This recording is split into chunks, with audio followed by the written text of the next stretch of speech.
First I would like to welcome every one. அதில் நம்ம எங்களோட அழைப்பை மதித்து வந்திருக்க எங்கள் சிறப்பு விருந்தினர்கள் மற்றும் ப்ரெஸ், அதுக்கப்புறம் நம்மளோட நண்பர்கள் அனைவரும் இந்த இதுக்கு வந்த எல்லாத்துக்கும் ஒரு welcome every one. And also எனக்கு இந்த மேடையில் இதெல்லாம் பேசலாம் தெரியாது, அதனால் திக்கி பேசுறதெல்லாம் மன்னிச்சிருங்க. அதுக்கப்புறம் இந்த படத்தை ரொம்ப கஷ்டப்பட்டு விஜய், கௌரீஷ் ப்ளஸ் எல்லோரும் ரொம்ப இது பண்ணி ஒரு சின்ன க்ரூவை வச்சுக்கிட்டு எவ்வளோ பண்ண முடியுமோ பண்ணி இந்த அளவுக்கு கொண்டு வந்து ஒரு இசை வெளியீட்டு விழா வரைக்கும் கொண்டு வந்திருக்கோம். ஸோ எல்லோரும் சப்போர்ட் பண்ணி இதை ஒரு பெரிய லெவலுக்கு கொண்டு வருவீங்கன்னு நம்புகிறேன். நன்றி. அனைவருக்கும் வணக்கம். குறிப்பாக மேடையில் அமர்ந்திருக்கும் திரையுலக சொந்தங்களுக்கு வணக்கம். திரையுலக ஜாம்பவான்கள் இன்றைக்கு சிறப்பு விருந்தினராக வந்திருக்க அனைவருக்கும் என்னோட பணிவான வணக்கங்கள். இவங்கெல்லாம் டிவியில் பார்த்துருக்கேன், யூடியூப்பில் பார்த்துருக்கேன், ஸ்க்ரீனில் பார்த்துருக்கேன், நேரில் அதுவும் ஒரே மேடையில். இது ஒரு உன்னதமான தருணம். இது இந்த வாய்ப்புக்கே ரொம்ப மகிழ்ச்சி மற்றும் அனைவருக்கும் இந்த வாய்ப்பு ஏற்படுத்தி கொடுத்தவங்களுக்கும் நன்றி. இந்த படத்தில் ஒரு பாடலாசிரியனுக்கு பிடித்தமான இடங்கள்னால் முக்கியமாக 2 இடத்த சொல்லலாம். ஒன்று பாடல் பதிவு நடைபெறும் அந்த ஒளிப்பதிவு கூடம், 2வது இது போன்ற இசை விளையாட்டு விழாக்கள் நடக்கக்கூடிய அரங்கம். அந்த வகையில் இது எனக்கு ரொம்ப பிடித்தமான இடம், பிடித்தமான மனிதர்கள், பிடித்தமான நிகழ்வு. அதில் ரொம்ப சந்தோஷம். இந்த கடுக்கா படத்தை பொறுத்த வரைக்கும் 2 பாடல்கள் 2யும் எழுதுகிற வாய்ப்பு எனக்கே கிடச்சிருக்கு. அது வரைக்கும் ரொம்ப நன்றி. ஏற்கனவே கௌரிஷோடையும் இசையம்பாளர் கெவினோடையும் சகோதரர் முருகராஜ் அவர்களையும் ஏற்கனவே 1-2 ப்ராஜெக்ட் நான் ஒர்க் பண்ணியிருக்கேன். அதன் தொடர்ச்சியாக அதை நீட்சியாக இந்த படத்துலேயும் வாய்ப்பு கிடச்சிது. ரொம்ப அது ஒரு சௌகரியமாக இருந்தது. ஏற்கனவே வேலை செஞ்ச யூனிட் அப்படின்றதுனால அவங்க கூட சேர்ந்து வேலை செஞ்சதில் ரொம்ப மகிழ்ச்சியாகவும் ரொம்ப திருப்தியாக இருந்தது. எந்தவித அழுத்தமும் இல்லை எனக்கு. பொதுவாக அதை மாற்று இதை மாற்று அதை சரி இதை இது பண்ண, அது மாதிரி எதுவுமே இல்லாமல் கொடுத்துட்டாங்க. இதான் டியூனு, இதான் கதை, இதான் சுச்சுவேஷன், நீங்கள் எழுதுறதான் பாட்டு அப்படின்ட்டாங்க. ஸோ அது ரொம்ப ரொம்ப வசதியாக போச்சு. எழுதி 2 பாடலும் நல்லா வந்திருந்தது. அதுலேயும் ஒரு பாட்டு தேவசார் பாடிருங்கும் போது ரொம்ப பெருமை எனக்கு. அதனால் டீசர் சாங்கும் கடைசி நிமிஷத்தில் எழுத சொல்லி கேட்டாங்க. அது ஒரு வில்லுப்பாட்டு மாதிரி வேணும் அப்படின்னு சொல்லி ஒரு 20 நிமிஷம் மட்டும் தான் டைம் கிடச்சி. அதுவும் எழுதி கொடுத்து அதுவும் கரெக்டாக கிளிக் ஆகிடுச்சு. அந்த விதத்தில் ரொம்ப 3 விஷயம் தான் டைரக்டர் கேட்டார். இந்த மாதிரி தேவதை, அந்த பொண்ணு தேவதைக்கு மேலே அப்படின்ற விஷயத்தை எங்கேயாவது சொல்லணும் அப்படின்னு. சரி, தேவதை வந்தாலும் தேவையில்லாடி, தேரேறும் சாமி எனக்கு தேனே நீதாண்டி அப்படின்னு போட்டது பொருத்தமாகிடுச்சு, எல்லாருக்கும் பிடிச்சிருச்சு. அப்புறம் இன்னொன்று, இந்த ப்ரப்போஸ் பண்ணும்போது நீங்கள் படம் பார்க்கும்போது தெரியும், கௌரிஷ் கேரக்டர் ஹீரோயின்ட்ட ப்ரப்போஸ் பண்ணும்போது ப்ரப்போஸ் பண்ணிவிட்டு இல்லைன்னு சொல்லாமல் ஒரு நல்ல முடிவாக சொல்லுங்கள் அப்படிம்பாப்பில். இல்லைன்னு சொல்லணுன்னா அது உங்களுக்கு ஒரே ஒரு முடிவு தானே வேணுன்றது தான். அதை சொல்லியிருப்பார். அதை பாட்டில் வைக்கணும்னு ஆசைப்பட்டாங்க, அதையும் சேர்த்தாச்சு. அதெல்லாம் மீட்டருக்குள்ள உட்கார வைக்க கொஞ்சம் சிரமமாக இருந்துச்சு. கடைசியாக ஹீரோவோட எதிர்த்த வீடு தான் ஹீரோயின், அதை கடைசியாக கொண்டு வந்துட்டிங்கன்னா நல்லாயிருக்கும் அப்படின்னு. செதுக்குன சிலை ஒன்று எதிர்த்த வீட்டில் இருக்க, வலிக்குமா எனக்குன்னா வாசக்கதவை திறக்க அப்படின்ற வரி அப்படி தான் உட்காந்துச்சு. அது எல்லாருமே ஓரளவுக்கு பிடிச்சிட்டு தேவசாரை சொல்லி பாராட்டினார். அதை அந்த வரியை கோட் பண்ணி மனப்பாடமாக கோட் பண்ணி பாராட்டினார். தேவசார்ட்டேருந்து பாராட்டு வாங்குறதெல்லாம் தேவலோகத்துலேருந்து பாராட்டு வாங்குற மாதிரி ஒரு பெரிய விஷயம். அது அமைஞ்ச வரைக்கும் ரொம்ப மகிழ்ச்சி, சந்தோஷம். பாட்டு நல்லா வந்திருக்கு, நீங்கள் பார்த்துருப்பீங்க. படமும் நல்லா தான் வந்திருக்கு. திரும்பவும் வாய்ப்பளித்த அனைவர்களுக்கும் நன்றி. ஊடக நண்பர்களோட சப்போர்ட்டு நிச்சயமாக அதுக்கு தேவை. இந்த படத்தை ஒரு வெற்றி படமாக்க உங்கள் அனைவரும் ஒத்துழைப்பும் வேண்டி விரும்பி கேட்டுக்கிறதோட இந்த நல்ல ஒரு வாய்ப்புக்கு நன்றி கூட அமைகிறேன். நன்றி, வணக்கம். வணக்கம். என் பேர் சுதா. இந்த படத்தில் நான் ஹீரோனிக்கு அம்மாவாக நடிச்சிருக்கேன். எனக்கு வாய்ப்பு கொடுத்த முதல்ல டைரக்டர் சாருக்கு ரொம்ப நன்றி, ரொம்ப நன்றி. நான் அவங்ககிட்ட ஒரு வருஷத்துக்கு முன்னாடி, ஒரு 2 வருஷத்துக்கு முன்னாடி நான் காமெடி ஆக்டராக ட்ரை பண்ணிகிட்ருக்கேன் சார், எனக்கு என்ன வாய்ப்பு கொடுங்கன்னு சொல்லி கேட்டிருந்தேன். அதை சார் மனசில் வச்சுக்கிட்டு இந்த படம் பண்ணும்போது எனக்கு ஒரு 2 வருஷம் கழித்து எனக்கு ஃபோன் பண்ணி இந்த மாதிரி ஒரு கேரக்டருக்கு பண்ணுறீங்களான்னு கேட்டாங்க. சரின்னு சொன்னேன். அது மாதிரி சார் பயங்கரமாக நடிப்பு எதிர்பார்த்தாரு. நான் போய் ஒரு கடத்தில் அந்த வடிவேல் சாரை நடின்னு சொல்கிற மாதிரி சார் என்னை இன்னும் பத்தலை நடினாரு. நான் ஒரு கடத்தில் நடித்து மயக்கம் போட்டே விழுந்துட்டேன். அந்த மாதிரி சார் நடிப்பேன்ட்ட வாங்கினார். அதை மறக்கவே முடியாது என்னால். ஒரு 4 கட்டுக்கு அப்புறம் ஹீரோ அவர் முன்னாடி தான் நான் நடிச்சிட்ருக்கேன். அவருக்கே தெரிஞ்சிச்சு, அக்கா உங்களுக்கு மயக்கம் வந்துருச்சு தானே. ஆமாம் தம்பி, எனக்கு ரொம்ப மயக்கமாக வந்துருச்சு, ரொம்ப கோவமாக நடித்து மயக்கம் வந்துருச்சு, இதுக்கு மேலே நான் நடிக்க முடியாதுன்னு சொல்லிட்டு போய் ஓரமாக படுத்துட்டேன். ரொம்ப நல்ல டீமு. நல்லா வாய்ப்பு கொடுத்தாங்க. அவங்க கூட நடிச்சதில் ரொம்ப சந்தோஷம். இதுக்கப்புறம் நான் என்ன சொல்கிறதுன்னு எனக்கும் தெரியல. படம் வந்து நல்ல காமெடி படம், ரொம்ப சூப்பராக இருக்குது. எல்லாரும் வந்து பார்த்துட்டு ஆசீர்வாதம் பண்ணி இந்த படத்தை வந்து ஹிட் பண்ணி கொடுங்க. கடுக்காத திரைப்படம். முதல்ல இந்த படத்தை பற்றி நிச்சயமாக நான் வந்து பாராட்டி ஆகணும்னு சொல்லி நான் வந்திருக்கிறதுக்கு காரணம், படத்தை நான் ஃபுல்லாக பார்த்தேன். மிகப்பெரிய பாராட்டுகள், ஒரு பெரிய கைத்தட்டல் கொடுக்கணும். படம் பார்த்ததுனால நான் சொல்கிறேன். தந்தை பெரியார் அவருடைய கருத்தை ரொம்ப அழகாக, அதே சமயத்தில் உணர்வுபூர்வமாகவும், த்ரூ அவுட்டாக ஸ்க்ரீன் ப்ளே ஸ்கிரிப்டில் எல்லாத்துலேயும் நகைச்சுவையாகவும் கொண்டு வந்து கடைசி அந்த கிளைமேக்ஸில் ஒரு பெரியாருடைய கருத்தை மிகவும் ஆழமாக வந்து பதிவு செய்திருக்கிற இந்த இயக்குனருக்கும் இந்த படக்குழுவுக்கும் ஒரு பெரிய பாராட்டுகளை கொடுத்தாகணும். ஒரு பெண்ணியம் சம்மந்தப்பட்ட ஒரு திரைப்படம்ங்கிறது தான் அதில் முக்கியமான ஒரு விஷயம். இங்கே கூட விமன் கமிஷன் சேர்மனாக இருந்த கௌரி அசோகன்லாம் கூட வந்திருக்காங்க. வணக்கம் மேடம். இது வந்து என்னன்னா, இன்றைய காலகட்டத்தில், இன்றைய சூழலில் இந்த வேலைக்கு போகிற பெண்களாகட்டும், படிக்கிற பெண்களாகட்டும், தன்னை எப்படி பாதுகாத்துக்கணும், அதையும் கடந்து, எல்லாத்தையும் கடந்து எப்படி நம்ம வந்து நம்ம சர்வே ஆகணும் அப்படிங்கிறது எல்லாத்தையும் ரொம்ப வித்தியாசமாக, இது வரைக்கும் யாருமே சொல்லாத ஒரு வகையில் இந்த படத்தை வந்து ரொம்ப அழகாக ஒரு ஸ்மால் பட்ஜெட்டில் ரொம்ப நல்லா உருவாக்கியிருக்காங்க. அதுக்கப்புறம் நான் படம் பார்த்ததுக்கப்புறம் அதில் சில விஷயங்கள் சொல்லணும்னு நினச்சிருந்தேன். ஆனால் தனஞ்சய் சார் அதுக்கப்புறம் பார்த்து அதெல்லாம் கரெக்ட் பண்ணிட்டாருன்னு சொன்னாங்க. அதுக்கு ஒரு பெரிய தேங்க்ஸ் தனஞ்சய் சார். இன்னொரு விஷயம் என்னன்னா, அந்த படத்தில் நடித்த ஹீரோயின் எல்லாமே இந்த படம் வந்து ரிலீஸ் ஆனதுக்கப்புறம் அவங்களுக்கெல்லாம் கண்டிப்பாக ஒரு பெரிய பேர் வரும். ஆனால் என்ன அதில் ஒரு வருத்தமான விஷயம்னு சொன்னால், இந்த படம் ஆரம்பிக்கும் போது விஜய் கௌரிஷ் எல்லாரும் பண்ணும்பொழுது அவங்களுக்கு ஒரு பெரிய வாய்ப்பெல்லாம் இல்லை. இவங்க இந்த படம் மூலமாக தான் அவங்கள அறிமுகம் ஆகிறாங்க.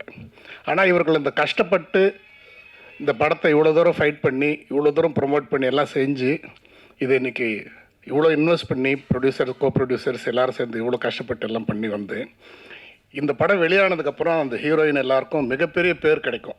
அதுவும் பர்டிகுலராக வந்து அது வந்து ஒரு விமன் ஓரியன்டல் சப்ஜெக்ட் தான் இது. ஆனால் இந்த படத்துக்கான ஒரு ப்ரிவியூ பார்க்குறதுக்கோ, இந்த படத்துக்கான ப்ரொமோஷனுக்கோ எதுக்குமே வந்து அவங்க வரதே இல்லை. காரணம் என்னென்னா, அதுக்கப்புறம் அவங்க ஏதோ ஒரு வெப் சீரிஸ் அதிலெல்லாம் பிஸி ஆகிட்டாங்க. இருக்கட்டும், ரொம்ப சந்தோஷம்தான். அதெல்லாம் எப்படி அந்த வாய்ப்பெல்லாம் கிடைக்குது? கடுக்கான்ற ஒரு படத்தில் வரது வச்சு தான் அடுத்தடுத்த வாய்ப்புகள் கிடைக்குது. அந்த படம் வந்து இவ்வளோ போராடி வரும்பொழுது அதற்கான ப்ரமோஷன்ஸுக்கு வந்து வரணும் இல்லையா?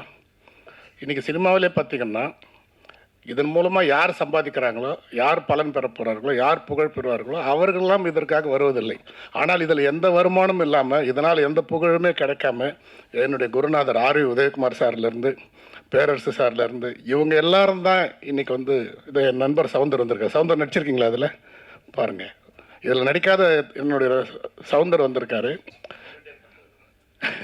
ஆமாம். அப்படி இருக்கும் பொழுது இந்த படம் நாளைக்கு வந்து இது நிச்சயமாக இந்த படம் மிகப்பெரிய அளவில் வெற்றி பெறும். ஒரு ஸ்மால் பட்ஜெட்டில் நிச்சயமாக ஒரு பெரிய அளவில் வரும். ஏன்னா இன்றைக்கி படம் எடுக்கிறத விட அது ரிலீஸ் பண்ணி வர்றது தான் கஷ்டம். ஆனால் அந்த ஒரு சப்போர்ட் வந்து நம்மளுடைய தனஞ்சயன் சார் மூலமாக கிடச்சிருக்கு. அது ஒரு பெரிய ப்ளஸ்ஸு. எப்போ வந்து அவருடைய பார்வையில் இந்த படம் கிடச்சிருக்கோ அப்போயே நான் சொல்லிட்டேன், நீங்கள் படத்தை பற்றி கவலைப்படாத கௌரிஷ், இதுக்கு நிச்சயமாக அவர் இந்த படத்தை எங்கே கொண்டு போகணுமோ அவர் கொண்டு போயிடுவார்னு சொல்லிட்டு, எல்லாத்துக்கும் மேலே நமக்கு இன்றைக்கி இயக்குனர் சங்கம் தலைவர், செயலாளர் எல்லாருமே இன்றைக்கி இவ்வளோ சப்போர்ட்டாக இன்றைக்கி வந்திருக்காங்க. ஒரே ஒரு விஷயம் என்னன்னா, இந்த மாதிரி ஒரு படத்தை இவ்வளோ கஷ்டப்பட்டு இவ்வளோ பண்ணி இவங்க இந்த எந்த முகம் தெரியணுங்கிறதுக்காக இவங்க கஷ்டப்பட்டு பேனர் வச்சு எல்லாம் பண்ணி இவ்வளோ செஞ்சு பண்ணுறாங்களோ, அவர்கள் இந்த மாதிரி ரெஸ்பான்ஸ் எல்லாம் இருக்கிறதுக்கு குறைந்தபட்சம் ஒரு அடுத்து இந்த மாதிரி ஒரு படங்கள் கமிட் பண்ணும்போது அந்த ஆர்டிஸ்ட்டுகள் அவங்களுக்கு நம்ம கால் ஷீட் வாங்கும் போது ஒரு எப்படி டப்பிங் பேசுகிறாங்க பேசலைன்றதெல்லாம் நம்ம ஒரு அக்ரிமெண்ட்டில் கொண்டு வரோம். அந்த மாதிரி படம் முடிஞ்சு எல்லாம் முடிஞ்சு ப்ரொமோஷனுக்கு, அது ஆடியோ ரிலீஸ் ஃபங்க்ஷன் எதாகட்டும், அதுக்கும் வந்து வரணுங்கிறத வந்து நம்ம மென்ஷன் பண்ணி கொண்டு வர மாதிரி ஒரு ஸ்கீம் கொண்டு வந்தால் தான் இதுக்கு ஒரு விஷயம் கிடைக்கும். ஏன்னா வந்து இதன் மூலமாக பலன் பெற போகிறவர்கள் அவங்க தான். எந்த பலனும் அடையாதவர்கள் தான் இவங்களுக்காக வந்து, அதுவும் என்னுடைய குருநாதர் உதயகுமார் சார்லாம் எப்படி இவர்களுக்காக நேரம் ஒதுக்குறாருன்னே தெரிய மாட்டேங்குது. இவ்வளோ பணிகளுக்கு நடுவில் வந்து யாராவது ஒரு சின்ன தயாரிப்பாளர் அவங்க ஒரு படம் பண்ணிருக்காங்க, ஒரு சின்ன ஃபங்க்ஷன் பண்ணியிருக்காங்க கூட அவரோட நேரத்தெல்லாம் ஒதுக்கிட்டு வந்து இவ்வளோ தூரம் வந்து பண்ணுறாங்க. அதுக்கு நிச்சயமாக அதுக்கு ஒரு பெரிய பாராட்டு நம்ம வந்து சொல்லி ஆகணும். அதே மாதிரி இன்றைக்கி ஒரே ஒரு விஷயத்தை மட்டும் இந்த இடத்துல சொல்லி முடிச்சுக்கிறேன். கடவுள் ஒரு 10 பேரை கூப்பிட்டு தேங்க்ஸ் சொல்கிறதுக்கு வர சொல்லியிருந்தாராம். அதில் 9 பேர் வந்துட்டாங்க. 9 பேர் லைனில் நிற்க வச்சுட்டாங்க. அப்போ முதல்ல நிற்கிறவர் நான் தான் ஃபஸ்ட் ஆனார், இல்லை நீங்கள் செகண்டுன்னார். அப்போ செகண்டு தேர்டுன்னு லைனாக அவங்க எல்லாருமே வந்து கோடிக்கணக்கில் கடவுளுக்காக செலவு செஞ்சவங்க, சொசைட்டிக்காக செலவு செஞ்சவங்க. அப்போது ஒருத்தர் இவரை விட இவர் அதிகம் செஞ்சவர், இவரோட இவர் அதிகம் செஞ்சவர்னு ஒருத்தர் பார்த்து சமாதானம் ஆகிட்டாங்க. பரவாயில்ல, எனக்கு முன்னாடி இவர் இருக்காருன்னா என்னோட இவர் அதிகமாக செஞ்சவர்னு. அப்போது முதல் பர்சன் யார், கடவுள் வந்து முதல் நன்றி சொல்ல போகிறது யாருன்னு 9 பேருமே பார்த்துட்டு இருக்கும்போது ஒரு வயசான கேள்வியை கூட்டு வந்து நிற்க வச்சாங்க முதல் ஆளாக. 9 பேரும் கடுப்பாயிட்டாங்க. என்ன ஒரு கேள்வியை கொண்டாந்து நிறுத்தி வச்சுருக்கீங்க, யார் இவங்க? இவங்களுக்கு தான் கடவுள் முதல் நன்றி சொல்ல போகிறாரு. ஆமான்னு சொல்கிறதுக்குள்ள கடவுள் வந்துட்டார். வந்தவொடனே கடவுள் அவங்களுக்கு தான் ஃபஸ்ட்டு நன்றி சொல்கிறாரு. அதுக்கப்புறம் மற்ற 9 பேருக்கு சொல்கிறாங்க. இருந்தாலும் நாங்கள்லாம் இவ்வளோ பெரிய ஆளுங்களை விட்டுட்டு இந்த கேள்விக்கு போய் ஒரு முதல் நன்றி சொன்னாருன்னு எல்லாருக்கும் வருத்தம் அடைஞ்சதை புரிஞ்சுக்கிட்ட கடவுள் சொல்கிறாரு, என்னடா இவங்களுக்கு நான் நன்றி சொல்கிறேன்னு பார்க்குறீங்களா? உங்கள் எல்லாரோட அதிகமாக வந்து சேவை செஞ்சவங்க இவங்க தான். நாங்கள் என்ன செஞ்சாங்க? ஒருத்தர் 500 கோடி செலவு பண்ணியிருக்காரு, ஒருத்தர் 10,000 கோடி செலவு பண்ணியிருக்காரு, ஒருத்தர் ஊரே தத்தெடுத்திருக்காரு. இப்படி ஒவ்வொருத்தரும் செஞ்சுருக்காங்க. ஆனால் அந்த கேள்வி என்ன பண்ணியிருக்கு என்னன்னு கேட்டிங்கன்னா, அந்த கேள்வி யாருன்னு சொன்னால் ஒரு எலிமெண்ட்ரி ஸ்கூலுக்கு வெளியில் கிழங்கு விற்கக்கூடிய ஒரு கேள்வி, கிழங்கு பழம் இதெல்லாம் விற்கக்கூடிய ஒரு கேள்வி. அந்த கேள்வி அந்த வியாபாரம் பண்ணிகிட்டு இருக்கும்போது ஒரு சின்ன பொண்ணு ஸ்கூலுக்காக பரீட்சை நேரத்தில் ரொம்ப வேகமாக கடந்து போகும்போது ஃபுல் மழை தண்ணி அதில் தடுக்கி விழுந்துறா கீழே. அதில் எக்ஸாம் பேடு எல்லாமே அதில் நனைஞ்சு எல்லாமே வேஸ்ட் ஆகி அழுகுறா. அதை பார்த்து அந்த பாட்டி கூப்பிட்டு அந்த பொண்ணை சமாதானப்படுத்தி தொடச்சி இதெல்லாம் நனைஞ்சிச்சு கவலைப்படாதுன்னு சொல்லிட்டு எல்லாத்தையும் எடுத்து வச்சுக்கிட்டு எதிர்க்க இருக்கிற ஒரு ஸ்டேஷ்னரிக்கான கடையில் சாதாரண ஒரு பங்க் கடையில் ஸ்டேஷ்னரி விற்கக்கூடிய ஸ்கூலுக்கு எதிர்க்க ஒரு சின்ன கடை. அங்கே போய் தன்னுடைய இடுப்பில் இருக்கிற சுருக்கு பையை எடுத்து அப்படியே வச்சு இதில் எவ்வளோ இருக்குன்னு பார்ப்பா, எதுவாக இருந்தாலும் இந்த குழந்தை பரீட்சைக்கு போகிறதுக்கு அதுக்கு பேடு பேப்பரு என்ன கேட்குதோ பென்சில்லாம் கொடுப்பா அப்படின்னு சொல்லி கொடுக்குறாங்க. அவன் அந்த காசை ஃபுல்லாக கொட்டி பார்த்துட்டு இதில் போய் என்ன வரப்போகுதுன்னு சொல்லிட்டு சரி இருந்தாலும் இந்த பாட்டி சொல்லுதேன்னு சொல்லிட்டு அதில் மொத்தமே 73 ரூபா தான் இருக்குது, சில்லறை எல்லாம் சேர்த்து. சரி பரவாயில்ல, 100 ரூபாய்க்கு மேலே ஆகுது, இருந்தாலும் பரவாயில்லன்ட்டு அவன் பேப்பர் பேடை எல்லாத்தையும் கொடுத்து அந்த பாட்டிக்கிட்டு இருக்கிற அந்த பாட்டி அந்த குழந்தைக்கு டப்பாவில் ஸ்நாக்ஸ் எல்லாம் போட்டு நீ அழாத பொண்ணு பரீட்சைக்கு எழுதி அனுப்பிச்சி வைக்குது. இந்த பாட்டிக்கு வந்து கடவுள் தான் முதல்ல வந்து இவங்களுக்கு தான் ஃபஸ்ட்டு தேங்க்ஸ் சொல்கிறாரு. அப்போது 73 ரூபா ஒரு அமௌண்ட்டா அப்படின்றது கிடையாது. அந்த கேள்விக்கிட்ட இருக்கிற மொத்த பணமே 73 ரூபாய் வந்து கொடுத்து உதவி செஞ்சுருக்கு. ஆனால் இவர்கள்லாம் வந்து எத்தனை கோடி செலவு பண்ணியிருந்தாலும் அவர்களுடைய சொத்து மதிப்பு அதை விட பல மடங்கு கோடி அவங்ககிட்ட இருக்குது. 10 லட்சம் கோடி இருக்கிறவர் 1000 கோடி செலவு பண்ணுறதோ, 1000 கோடி இருக்கவர் 1 கோடி செலவு பண்ணுறது பெரிய விஷயம் இல்லை. அப்படி 200 கோடி 300 கோடி சம்பாதிக்கக்கூடிய நடிகர்கள் என்னென்னோ செஞ்சுட்டு இருக்கிறதெல்லாம் பெரிய விஷயம் இல்லை. ஒரு சாதாரண ஒரு திரைப்பட நடிகராக வளர்ந்து வரும் பொழுது என்னென்னலாம் மக்களுக்கு செய்ய முடியுமோ அப்படிப்பட்ட ஒரு சோஷியல் சர்வீஸ் செஞ்சுட்டு இருக்கிற ஒருத்தர் தான் விஜய் கௌரீஷ். விஜய் கௌரீஷ் வந்து பார்த்திங்கன்னா நிறைய சின்ன சின்ன ஊருங்களில் போயிட்டு நிறைய கிராமத்துங்களில் போயிட்டு அங்கே இருக்கிறவங்க எல்லோரும் இணைச்சி அவங்களுக்காக நிறைய சர்வீஸ் பண்ணிகிட்டு இருக்கக்கூடிய ஒருத்தர். நேவியில் பேசிக்கலி வந்து நேவியிலேருந்து வந்த பர்சன். இன்னொரு விஷயம், விஜய் கௌரீஷுடைய அப்பா நம்மளுடைய தயாரிப்பாளர் அம்மா கிருஷ்ணன் டி சிவா சார் அவரும் ரொம்ப ஃப்ரெண்ட்ஸு, 2 பேரும் ரொம்ப ஃப்ரெண்ட்ஸு. உங்கள் அப்பாவும் சிவா சாரும் ஒரு திரைப்பட கதாநாயகங்கிறதுக்கான அடிப்படை மட்டும் கிடையாது. தான் வளர்ந்து வரும்பொழுது இவ்வளோ ஸ்ட்ரெயின் பண்ணி இந்த சொசைட்டிக்காக என்னென்னலாம் செய்யணும்னு சொல்லிட்டு அவர் செய்கிற விஷயம் இருக்குது பார்த்தீங்களா, அதுக்காகவே அவருக்கு சப்போர்ட் பண்ணணும்னு சொல்லிட்டு நாங்களாம் இன்றைக்கி இங்கே வந்திருக்கோம். இங்கே நம்மளுடைய பத்திரிக்கையாளருக்கு நான் கேட்டுக்கக்கூடிய ஒரு விஷயம் என்னன்னு சொன்னால், எவ்வளோ வளர்ந்து வரவங்க எவ்வளோ சம்பாதிச்சவங்க அவங்க ஃபோக்கஸ்க்காக எவ்வளோ செய்கிறாங்க. இந்த இடத்துல இந்த விஷயத்தை ஏன் பதிவு செய்கிறேன்னு சொன்னால், அவர் இதெல்லாம் சொல்லவே மாட்டார் வெளியில். நான் இது செஞ்சேன் அதை செஞ்சேன்னு சொல்லக்கூடிய ஆள் கிடையாது அவர். நான் கண்டிப்பாக சொல்லணும், இது எல்லாருக்கும் தெரியப்படுத்தணும். அவர் விஜய் கௌரீஷ் வந்து வெறும் நடிகர் மட்டுமே கிடையாது, இந்த சொசைட்டி மூலமாக அக்கறை கொண்டு பல விஷயங்களை தொடர்ந்து செய்திருக்கக்கூடிய ஒரு சோஷியல் ஆக்டிவிஸ்ட் முக்கியமாக அப்படிங்கிறது இந்த இடத்துல நான் பதிவு செய்யணும். அப்படிப்பட்ட ஒருத்தர் நமது திரைப்படத்துறையில் ஒரு கதாநாயகன் நடிச்சிருக்காரு. இன்னொரு விஷயம், இந்த படத்தை வந்து மனம் தளராமல் ரொம்ப பெரிய ரிஸ்க் எடுத்து இதுக்காக அவர் எல்லாம் செஞ்சிட்ருக்காரு.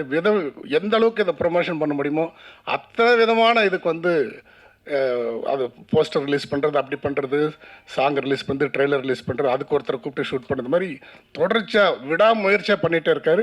அவருடைய உழைப்பு, அந்த முயற்சிக்கு நம்ம எல்லோரும் சப்போர்ட்டாக இருக்கணும்.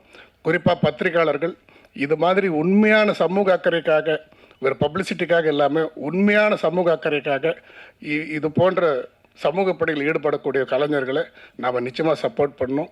தனஞ்சயன் சார் மாதிரி இருக்கிறவங்களாம் இந்த படத்துக்கு வந்திருக்கிறது ஒரு பெரிய சப்போர்ட்டு. என்னுடைய குருநாதர் ஆர் உதயகுமார் சார், பேரரசு சார் உட்பட இதில் இந்த படத்துக்காக வந்து வாழ்த்துறதுக்கு வந்திருக்கக்கூடிய அனைவருக்கும் எங்களுடைய தமிழ்நாடு பத்திரிகையாளர் சங்கத்தின் சார்பில் நன்றி கூறி விடைபெறுகிறேன். நன்றி, வணக்கம். அனைவருக்கும் ரொம்ப நன்றி. ஸ்பெஷலாக ஸ்டேஜில் இருக்க எல்லாருக்கும் ரொம்ப தேங்க்ஸ். அப்போ நெக்ஸ்ட் பார்த்தீங்கன்னா நம்ம தேவா சாருக்கு பெரிய தேங்க்ஸ் சொல்கிறேன். அவர் வந்து இந்த சாங் பாடி கொடுத்தாரு. எல்லா சப்போர்ட் பண்ணதுக்கு ரொம்ப தேங்க்ஸ். மண்ணுக்கும் மக்களுக்கும் வணக்கம். மேடையில் அமர்ந்திருக்கும் ஜாம்பவான்களுக்கும் புது கலைஞர்களுக்கும் பத்திரிகை மீடியா உறவுகளுக்கும் சிறப்பு வணக்கம்.